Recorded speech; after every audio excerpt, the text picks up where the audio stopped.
Hello everyone, welcome to the channel. I am Bogus Meat Factory. Let's talk about games.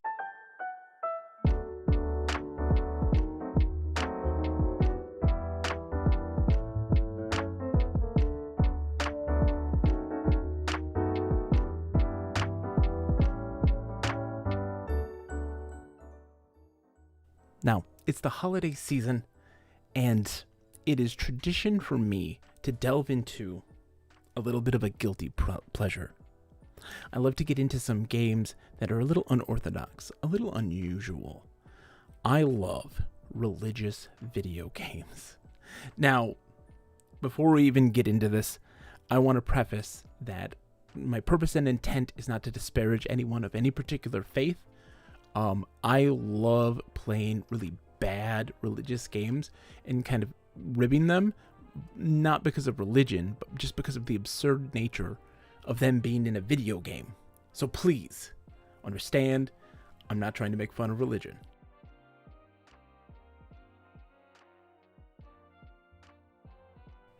Now, with religious games, there is something very just special about them. They are an oddity. They have this weird interpretation of the Bible and meshing it with game mechanics, and it always leads to a very absurd, what were they thinking? What kind of moment? It's a delight, and it's something that's so we talk about, novelty, and these are incredibly novel. But today we're going to be talking about one particular game. There has recently been an announcement that has kind of made waves for a game. It is called I Am Jesus Christ, and it is a first-person RPG adventure game. Imagine, if you will, Bible Skyrim. And that's the game. It's wild.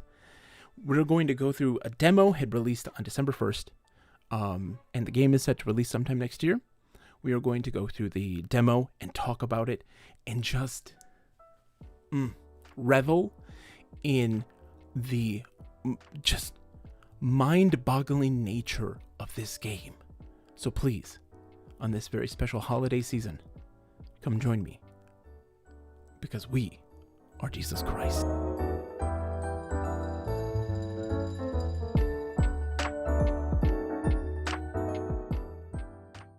So the game opens up with a bit of a Bible passage, showing you the introduction of the first chapter and giving you kind of an idea of what the content's going to be about. Now, I checked the Bible passages, fairly accurate. Typically, they get really wacky with their interpretations, and this one seems to be pretty on point. And listen to this. You have a wonderful bargain bin, Morgan Freeman. I'm very impressed. They get the beautiful view of the cosmos. Oh, very striking. Without him, nothing was made that has been made. In him was life, and that life was the light of all mankind. The light shines in the darkness, and the darkness has not overcome it.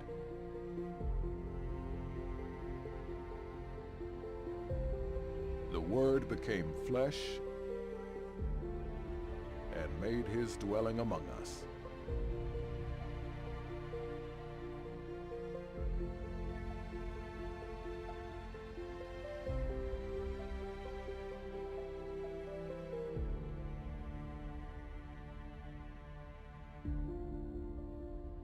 An angel of the Lord appeared and said, "Joseph, son of David, do not be afraid to take Mary home as your wife, because what is conceived in her is from the Holy Spirit.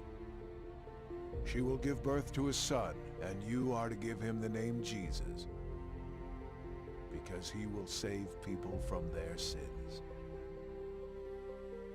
And she gave birth to her firstborn, a son. She wrapped him in cloths and placed him in a manger, because there was no guest room available for them. And there were shepherds living out in the fields nearby, keeping watch over their flocks at night. An angel of the Lord appeared to them and said to them, "Do not be afraid. I bring you good news that will cause great joy for all the people. Today in the town of David a Savior has been born to you. He is the Messiah, the Lord. This will be a sign to you. You will find a baby wrapped in cloths and lying in a manger." So they hurried off and found Mary and Joseph and the baby, who was lying in the manger. When they had seen him, they spread the word concerning what had been told them about this child. And all who heard it were amazed at what the shepherds said to them. And there we have it, the epic opening cutscene of I Am Jesus Christ. Now, here in this moment was one of those situations where I was like, has the game locked up? Is this how we start the game? Is this it? It's over? There's nothing else to this? Did I break it? You would think so, because we have all these things all the time, but no. In reality, what you needed to do was press enter to complete the cutscene and begin the gameplay. The beginning of the game starts off with us being visited by an angel, big shining light, not as fancy as the angel in the cutscene, of course. And they tell us that we need to go seek John the Baptist. And thus we wake up and begin to explore our environment to the fullest.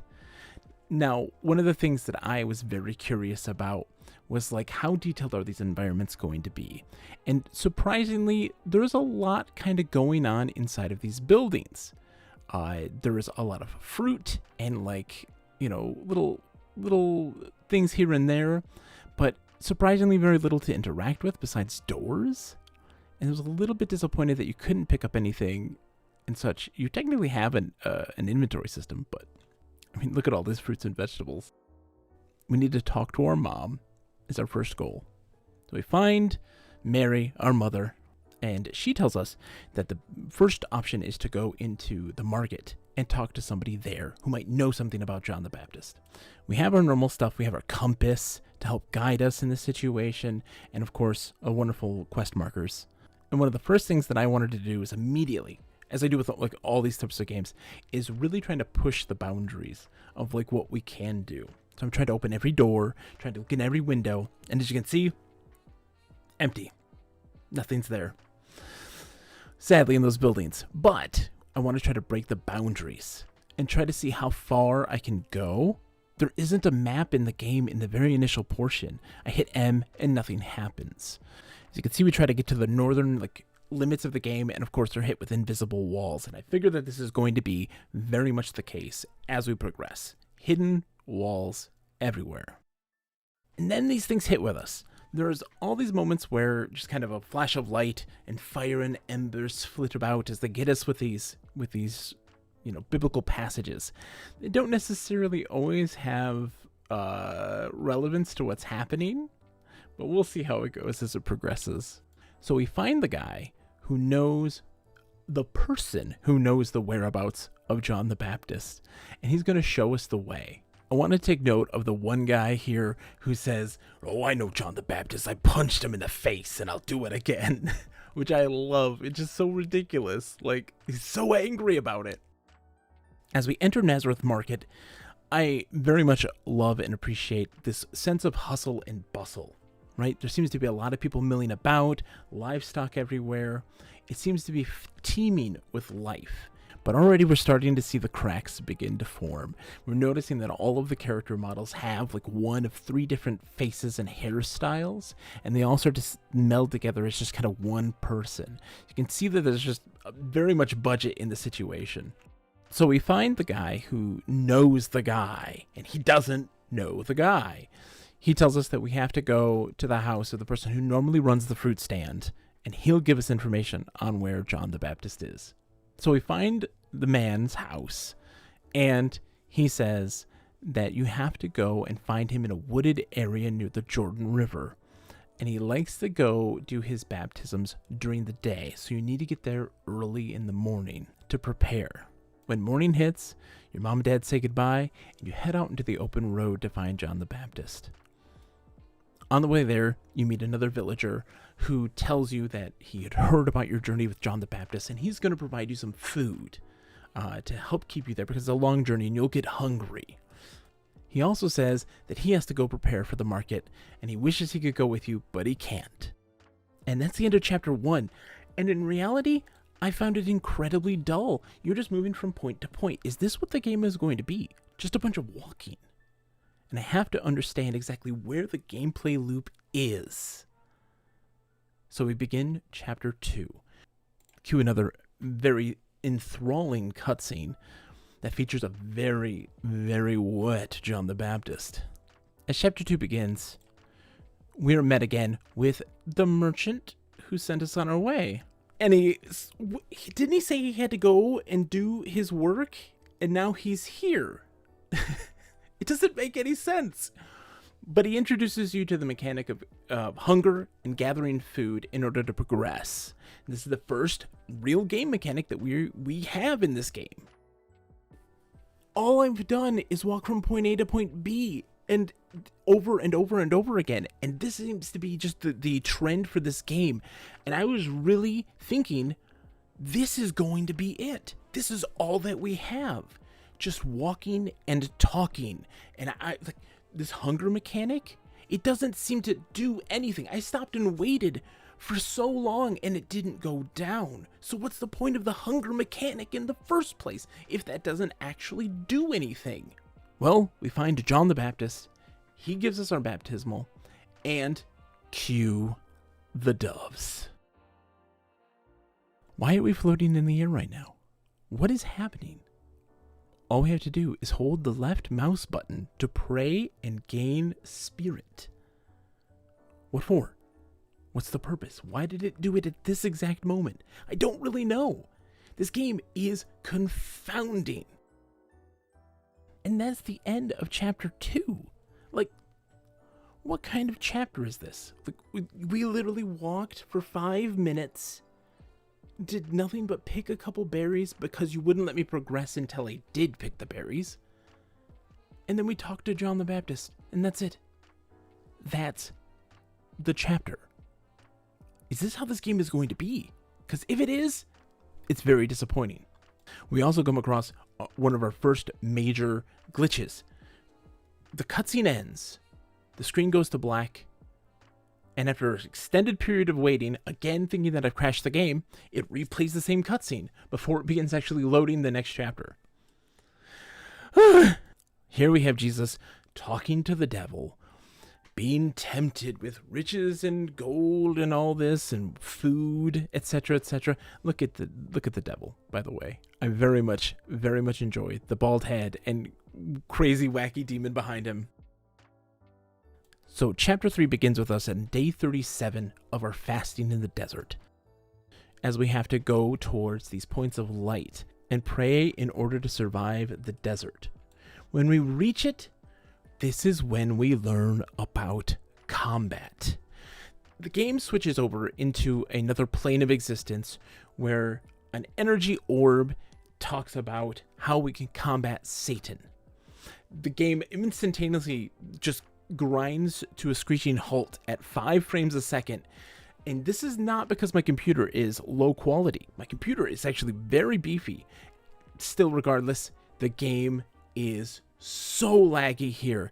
You can't see anything. The angel tasks us to reflect energy blasts using the left mouse button, and you have to time it just right. It is a pain in the butt. I cannot stress enough. Next task, go to another God Ray and learn about our second power, the power to draw in enemies closer. Now, this is by right-clicking on the mouse button, you get to pull them to you so that they can't dodge your reflected energy blasts. The game goes even slower. It goes into like 2 frames a second. It's wild. And then we have to do more walking. Hooray! This thing that we love to do over and over and over again. As we do so, we also see that the day counter is progressing, and that time is moving at an unknown rate. We go to our third God Ray, and we learn how to recharge our energy and pray. Do you remember previously with the dove and us floating in the air, having to left click to recharge our prayer energy? No, now it's R. It's changed. Why did it change? Why have it be left click in one scenario and R in the other? It doesn't make any sense. Once we learn how to recharge our energy, guess where we're going? Another God Ray. More walking. When they talk about walking simulators in adventure games, this is really the only one that it really applies to, because all you do is walk. It's wild. We reach the next God Ray, and our energy orb companion does the final test. We must defeat them by bringing them in closer and then reflecting their blasts. Hooray! We do that, and guess what?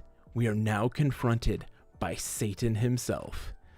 Oh my goodness, an epic battle, a showdown between good and evil.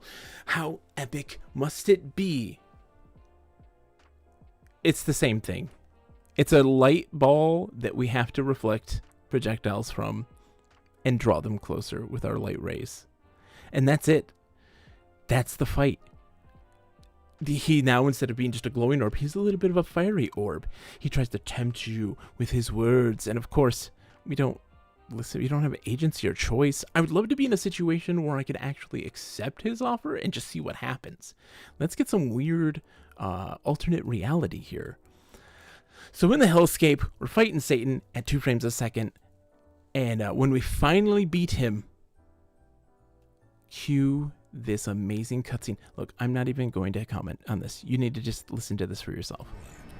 You win this time, but I know that my opportunity shall arise again, and I will come again. You will not stop me in this world to take humans' souls. As I said, people who you love will betray you and kill you. I will wait for my time to come.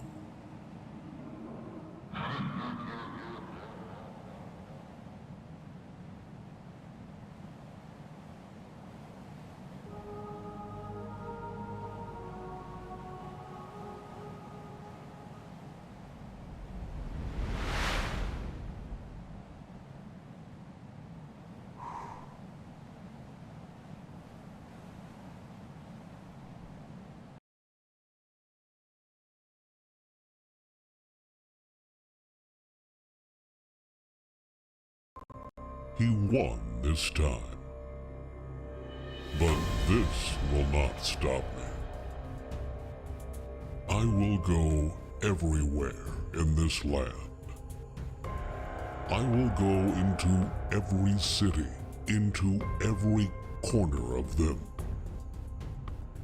I will take my power and spread my darkness everywhere, to all homes, to every human, every soul.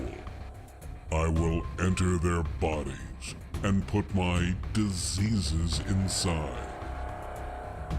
I will boil their minds and put my demon servants inside them. And then I will go to Jerusalem, to their capital, and will tempt all citizens with my darkness and sins.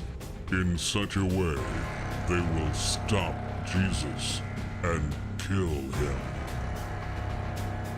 Ha ha ha ha! He can't stop me. Okay, let's back it up here for a second.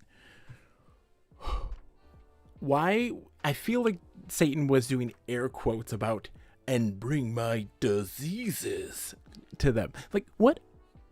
Satan is responsible for all diseases? No, come on. And why does he go into this kid and then, like, there's a brain in a cave with rocks falling down? What? A floating brain? What is happening? What is? Where is that even? Honestly. Now, this is the point in the game where things start to become a major problem for me, because this cutscene repeats over and over and over again, and I, for whatever reason, cannot stop it from repeating and progress into the next chapter. I have to go and start all over again and repeat the third chapter, learn about combat, face off against Satan, and watch it again, which just takes forever in my brain. It felt like a millennium. It was the worst. The demo was only supposed to last an hour. And I can't believe just how much time I spent having to do that. It was ridiculous. Once we finally redo all that stuff over again, Chapter 4 begins in earnest. And what a chapter. Holy smokes. This is the moment when things become even more insane. I honestly couldn't believe it. It starts off in a town just off the northern shore of the Sea of Galilee, and we're in some kind of weird spirit sight mode. Listen to this lady. Listen to the beautiful voice acting. Now that you have defeated Satan, he has spread his sins and dark energy throughout the land. You must enter into these dark areas and destroy his dark forces in order to proceed. Destroy the dark gems and pray in order to proceed. Apparently, in every new area on the map that we enter, there will be dark Satan gems that we have to remove in order to move freely and interact with the environment. What? The first half of this demo has just been walking and talking, and now we're in some other realm of existence removing Satan gems in order to walk around freely. What? Where was this in the Bible?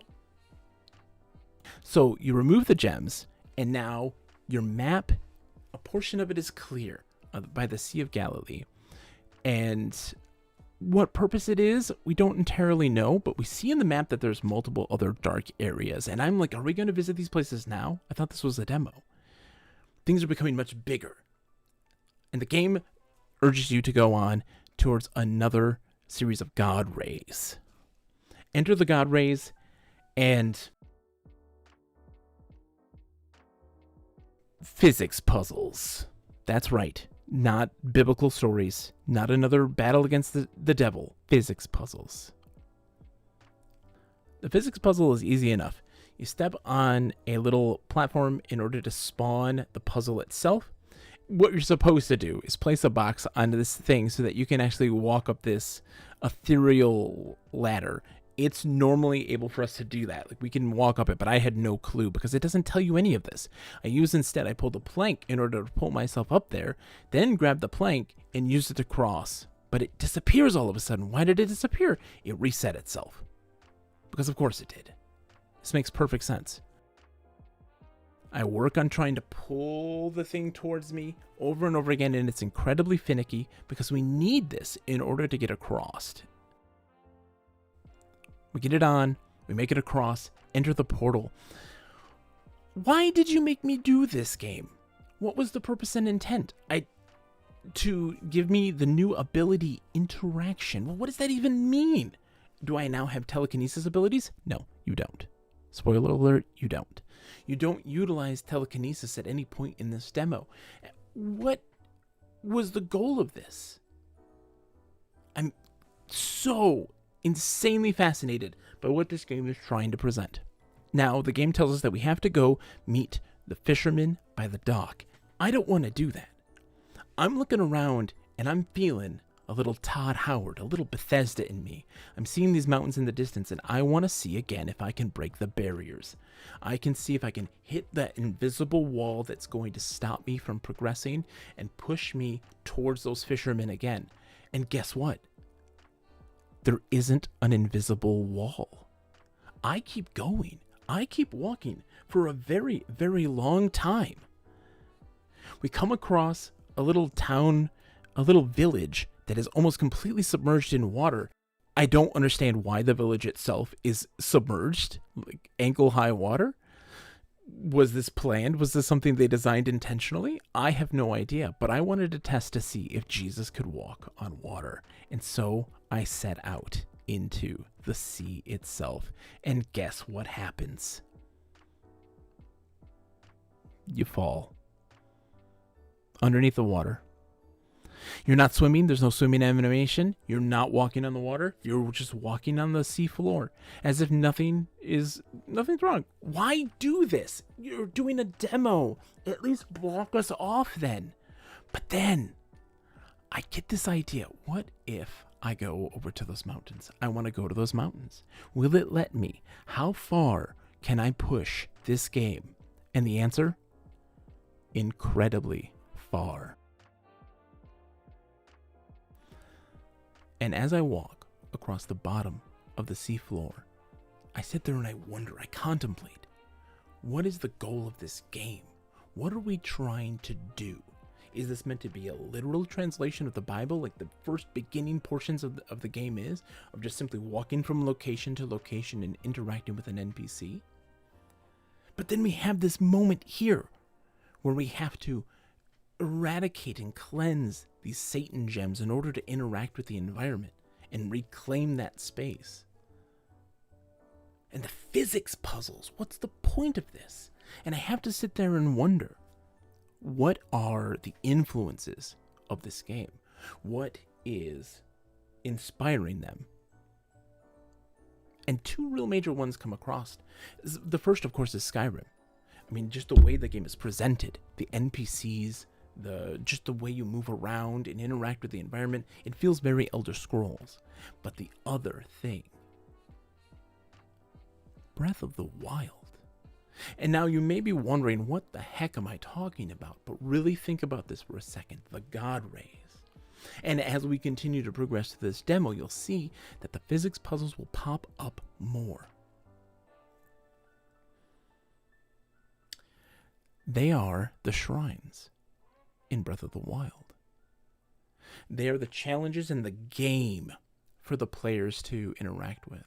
It's the game side where they can kind of step away from the literal events of the Bible and allow you to kind of play with the environment with the abilities and powers that you get. And that is interesting. This idea of have this big open world that you can walk around, explore, locate these points of interest that you need to then cleanse and to be able to move through, and then finding these different physics-based challenges as you explore that kind of fill out these empty spaces of walking to then gain more power and more, I'm guessing it would like increase your hunger rating or increase your spirit rating. I don't know. But it's there. There's a potential. And that potential is what draws me in even more. But then I look back and I think about the stilted voice acting. I think about the long, arduous walk of nothing happening. I think about all of the glitches that I've encountered, the low frame rate, the lack of optimization. I don't know if this is going to be a very good game, but it has the potential to actually be something a little bit more interesting. I'm curious. Once we reach the other side of the shore, I'm absolutely shocked. We continue to go. How far will this game let me go? We climb the mountainside. We move onward and ever further to the outer reaches of this map. How much of this did they model? I start to see that the trees are very sparse and oddly shaped, sitting at angles along the landscape.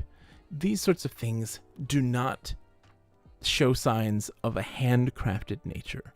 These are placed randomly. But I am absolutely amazed that I continue to move ever forward, away from my destination, away from the goal, and into something unknown. What am I going to find at the end? Will there be something, an Easter egg? Will there be an endless void? At this point, we are now sitting in a situation where all of the foliage is gone, and we are now only looking at the base textures of the landscape itself and nothing more. And this is when I believe the game just sold itself to me. I wish that this was how the game would really be in the end. I look back at the sea and I see all these things, and the frame rate, of course, it dips dramatically, and the mountaintops begin to level out, and it's here that we see the edge of the map. It does not continue. It just stops abruptly, and I wonder, will it stop me from taking this leap of faith? Will I be able to jump off the edge of the world or soar like an eagle in the sky? No. We just fall through the map. Luckily, the game actually has a checkpoint in the situation, and I don't have to redo all of the chapter. It just puts me back after the physics puzzle. Thankfully, holy smokes. And we have to go meet the brothers. I think it's time to continue the story. So we have the two brothers that are fishermen that are having a difficult time catching some fish. What are we going to do to be able to help them? Well, we tell them the time is right to be a fisher of men. That's right. Fisher of men. I will teach you how to catch yourself a man. So we tell them to go out into the water, and we will help them catch fish. We now have a new ability. It's that interaction one that we unlocked. We now have also a power wheel. Look at this. We only have one right now, although when you move over to one of the blank spots, it says heal. There are a total of 9 different powers that we will gain through the progress of this game. What would they be? I don't know. I have no clue. And just seeing the wheel immediately just fires on all cylinders. My brain wants to know. It's exciting. So we use the new interaction ability. Our hands pop out, and we now have to hold the left mouse button for 5 seconds, and then holding the right mouse button for 5 seconds. After that, we can guide the fish towards the boat. I think I struggle with the controls. I have no idea what I'm doing here. There seems to be a light bubble that moves around. I'm only holding the left mouse button, but the fish seem to be going towards there. And it says that we have successfully moved 2 of the 3 fish already to the boat. I haven't pressed the right mouse button. I don't know what this game wants me to do. So I just kind of mash the keys. I sit there and click the mouse button repeatedly over and over and over again, and eventually another fish goes to the boat. Now we have the fishermen with us on our team, and we venture out to the wedding scene, the iconic moment in the Bible where Jesus turns water into wine.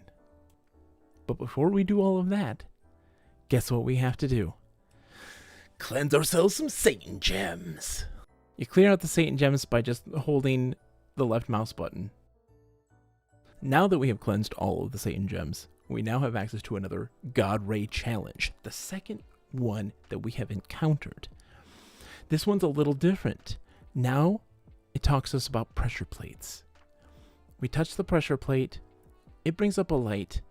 We have to summon a box by grabbing an object using the right mouse button and then pressing the left mouse button without releasing. Aim carefully. The mechanics seem a little finicky. We eventually do it. Our reward? Nothing. I want to take a moment to point out this NPC here that we were trying to block the entire time. His hair looks like just slices of cheese before it fully renders. It's so weird. And look at this character model. This is madness. Look at the eyes. Look at the eyes. Oh my gosh, the pupils are 2 different shapes. I cannot believe it. This is not happening. We find our mom, happy to see us, and she tells us the situation.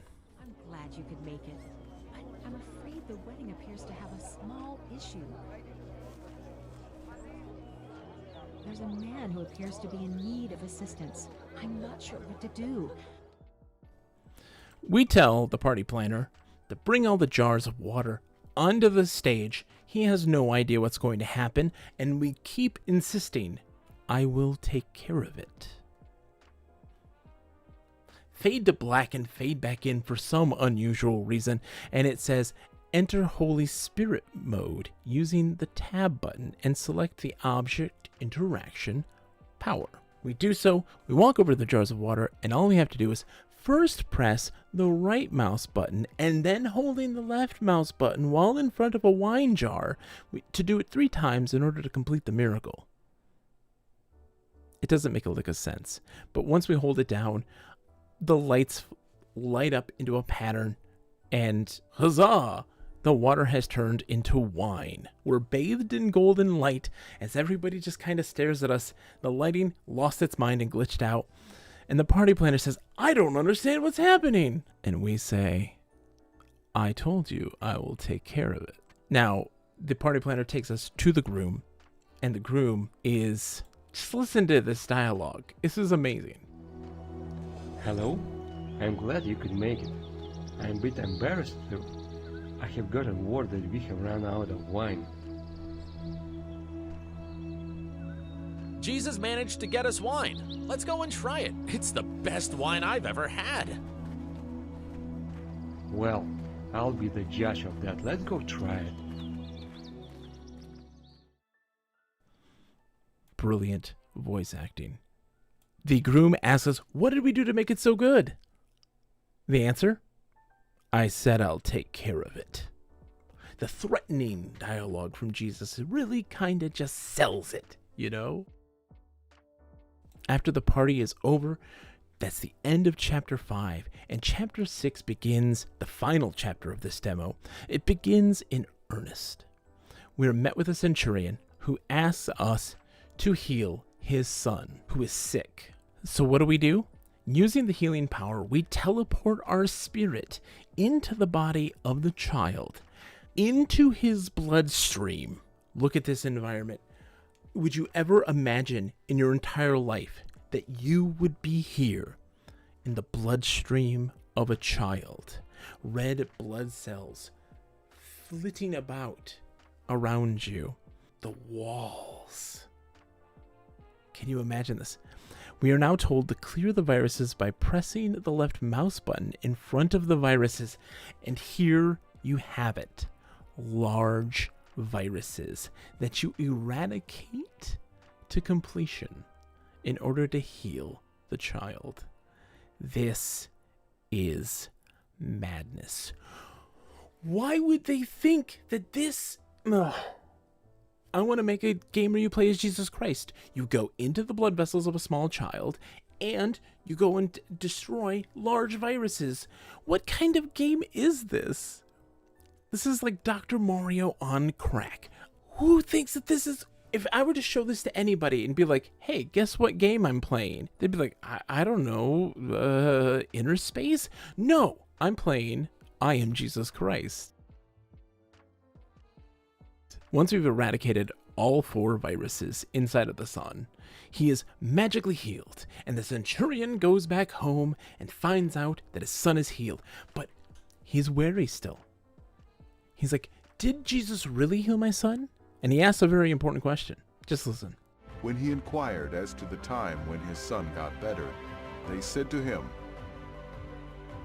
yesterday at 1 p.m, the fever left him. Then the father realized that this was the exact time at which Jesus had said to him, your son will live. Did they have a watch? Like what? How did they know exactly what time? And how did the centurion know, oh, that's the exact same time that Jesus told me that he would heal my son? What? And that's how the demo ends. That's the big finale. Going into the body of a child and eradicating viruses. This is the game. And that is I Am Jesus Christ. It's one of the things that's so just, oh, my head. Think about it. The beginning of this game is us just walking from one point to the other, talking to NPCs and not having much really to say. And really a hunger mechanic that isn't important and doesn't do anything. And then it goes from there to a lot more walking and introducing a combat mechanic that is completely broken because of a lack of optimization, because it's so laggy, it's so low frame rate, it's so uninteresting. And then from there to go into this concept of a big open world with all these different goals and things you need to do and accomplish. But then you have to ask yourself, is that really how the game is going to be? Or was it going to play out just like the demo is, where you're gated off to certain events in a step-by-step literal translation of the Bible? If we aren't able to explore this world in its entirety, right, freely, going, cleansing the areas, and then working miracles with other people, doing those physics puzzle challenges to unlock new abilities and to increase our stats, what's the game then if we can't do that? What's the point? That's part of the beauty of this, was that it seems like there's a major potential here, and I hope that there is, because we like to make fun of this stuff, because it is absolutely absurd, but then there's also just this glimmer of hope. To better understand this, my goal is to kind of break down what I think they can do to fix this or make this a more interesting and compelling game. Number one, I think the thing that we need to do more than anything in this game is keep it open. Allow us to move freely between those regions. What you can do is lock off certain key points. Jesus moving into Jerusalem, like those moments where he comes in on the donkey, allow us to actually clear everything else out and do a certain amount of miracles, gather up a certain amount of followers, these sorts of things, before then you move on to these more closed off story elements where things start to go more on rails. Let them complete this big open area. The Satan gems, spread those out within the world. Make those things that you have to discover, make them be like the Korok seeds in Breath of the Wild, right? So that you start to sense them, you have to then look for them, solve maybe small puzzles to uncover them, and then clear them out. And after you clear out a certain percentage of it, you've cleared out the area and you can reclaim it, right? Do more of those physics puzzles. Make them work, but make them more interesting than these kind of really basic things of hitting a target, etc., etc. You can do a whole bunch of stuff with the powers and to make it a more compelling game. I know that with a lot of like Christian games in general, they love to try to do like very literal translations of these things, or they like to really stick to very particular points, and they don't allow you the freedom to be able to kind of play around in that world. Let them do it. Just let them play. You can do this in the game by allowing to have all these people with real life problems that come to Jesus, have him fix those things. Make it just something interesting, make it spicy. And just give us that freedom to explore that world. But in all honesty, I don't think that's going to happen. What we're going to get is exactly what we got in the demo. Goals that are going to be very particular. Once you've completed those goals, cut to new area, clear it out, do the story that they want you to do. Cut to black, go to a new area, ad nauseum until you reach the end of the game. And we all know what's going to happen there. But there's so much potential.